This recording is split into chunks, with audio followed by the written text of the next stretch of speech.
नमस्कार, मैं आश्रुति। आप देख रहे हैं नेक्स्ट टाइम न्यूज। लोकसभा चुनाव 2024 के बाद सियासी गलियारों में ऐसी अटकलें लगाई जाने लगी हैं कि अपना दल सोनेलाल और भारतीय जनता पार्टी के बीच फिलहाल के समय में सब कुछ ठीक नहीं चल रहा है। इस बारे में जब दल की अध्यक्ष अनुप्रिया पटेल के पति से सवाल किए गए तो उन्होंने हकीकत बता दी। जी हाँ, बताते हैं कि उन्होंने क्या कुछ कहा। दरअसल आम चुनाव के बाद ऐसा कहा गया है कि अपना दल सोनेलाल और बीजेपी के बीच सब कुछ ठीक नहीं है, या सीधे तौर पर कहें कि अपना दल की अनुप्रिया पटेल अंदर ही अंदर बीजेपी से नाराज हैं। कई मसलों पर भारतीय जनता पार्टी से खफा बताई जा रही है। हाल ही में जब इस बारे में अनुप्रिया पटेल के पति आशीष पटेल से सवाल किए गए तो उन्होंने एक एक करके इन तमाम सवालों के जवाब दिए। यूपी तक यानी तमाम चैनल से बातचीत करते हुए उन्होंने ये कहा कि वे लोग अपना दल एनडीए का हिस्सा है। आरक्षण ओबीसी से जुड़े सवाल पर आशीष पटेल ने ये भी बताया कि हमारे नेता ने विषयों के उचित स्तर पर रख दिए हैं। हमें पूरी उम्मीद है कि उसे संज्ञान में लेते हुए पूरी कार्यवाही की जाएगी।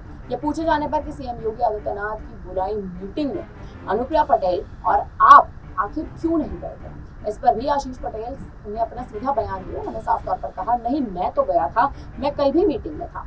चर्चा है कि अनुप्रिया पटेल नाराज है या सहज है। इस सवाल पर आगे आशीष पटेल ने अपना बयान दिया। उन्होंने कहा कि दो टूक जवाब देते हुए उन्होंने इस बात पर कहा कि इस प्रकार की कोई भी जानकारी मुझे नहीं है। आशीष पटेल ने आगे अपने बयान में कहा कि अपना दल सोनेलाल साल 2014 से एनडीए का एक अहम हिस्सा रहा है। पीएम नरेंद्र मोदी के नेतृत्व में हम लोगों ने तीसरी बार सरकार बना ली है और हम उसका अटूट हिस्सा है। अपना दल सोनेलाल राज्य स्तर की राजनीतिक पार्टी है जिसकी मौजूदा अध्यक्ष और नेता अनुप्रिया पटेल है। आपको बता दें कि आम चुनाव में अपना दल एनडीए के बैनर तले लड़ा है और उसे सिर्फ एक सीट हासिल हुई है। दरअसल आपको ये भी जानकारी दे दें कि एनडीए के सहयोगी अपना दल सोनेलाल को लोकसभा चुनाव में खराब प्रदर्शन के बाद अब पिछड़ों की याद आ चुकी है। जी हाँ, हाल ही में अपना दल सोनेलाल की मुखिया अनुप्रिया पटेल ने पत्र लिखा था। पत्र की भी जानकारी आपको देंगे। अपने खिसकते जनाधार को बचाने के लिए अनुप्रिया पटेल ने भर्ती में आरक्षण के मुद्दे को हवा दे दी। उन्होंने हवा देते हुए मुख्यमंत्री को यानी योगी आदित्यनाथ को पत्र लिख डाला। वहीं उनके पति व प्रदेश सरकार में मंत्री आशीष पटेल ने 6 दिन पहले ही मिर्जापुर में एनडीए के खराब प्रदर्शन के लिए प्रदेश स्तर पर पिछड़ों की समस्याएं हल न होना बताया था। आशीष पटेल ने 22 जून को एक निजी चैनल को दिए इंटरव्यू में यहाँ तक कह दिया था कि यूपी के स्तर पर यदि पिछड़ों के विषय हल कर लिए गए या फिर हल कर लिए गए होते पहले भी तो विपक्ष भ्रम न फैला पाता।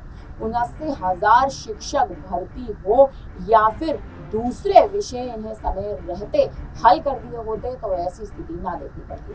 अनुप्रिया ने अपने पत्र पर सरकार ने दो टूक जवाब देते हुए साफ कह दिया कि भर्तियों में आरक्षण को पूरी तरह पालन कराया जा रहा है। राजनीतिक गलियारों में इस पत्र में उनके पति द्वारा पिछड़ों की समस्याएं हल न होने के आरोप पर आश्चर्य व्यक्त किया जा रहा है। आपको बता दें, चुनाव में खराब प्रदर्शन के बाद भी अचानक पिछड़ों के मुद्दा उठाकर अपनी ही सरकार को घेरने के पीछे की मंशा के ही निहितार्थ निकाले जा रहे हैं। आपको बता दें, इस कदम को भावी राजनीति से भी जोड़कर देखा जा रहा है। अनुप्रिया लगातार तीसरी बार केंद्र में मंत्री बन चुके हैं, जबकि उनके पति आशीष मार्च 2022 से प्रदेश सरकार में मंत्री हैं, किंतु दोनों ने ही इससे पहले कोई भी आवाज नहीं उठाई थी। अब जब पिछड़ों की राजनीति करने वाली अपना दल सोनेलाल की जमीन खिसक रही है तो आरक्षण और पिछड़ों के मुद्दों को कहीं ना कहीं हवा दी जा रही है। और इसी बीच अब अनुप्रिया पटेल इसी बीच लगातार सुर्खियों में इसलिए भी बनी हुई है क्योंकि अनुप्रिया पटेल विपक्ष के साथ आने वाले समय में गठबंधन कर सकती हैं। जिस हिसाब से योगी आदित्यनाथ से नाराज है, अगर आने वाले समय में गठबंधन करती नजर आएंगी तो स्थिति कहीं ना कहीं बदल जाएगी। फिलहाल इस पर आप क्या कहेंगे, आप हमें कमेंट करके जरूर बताएं।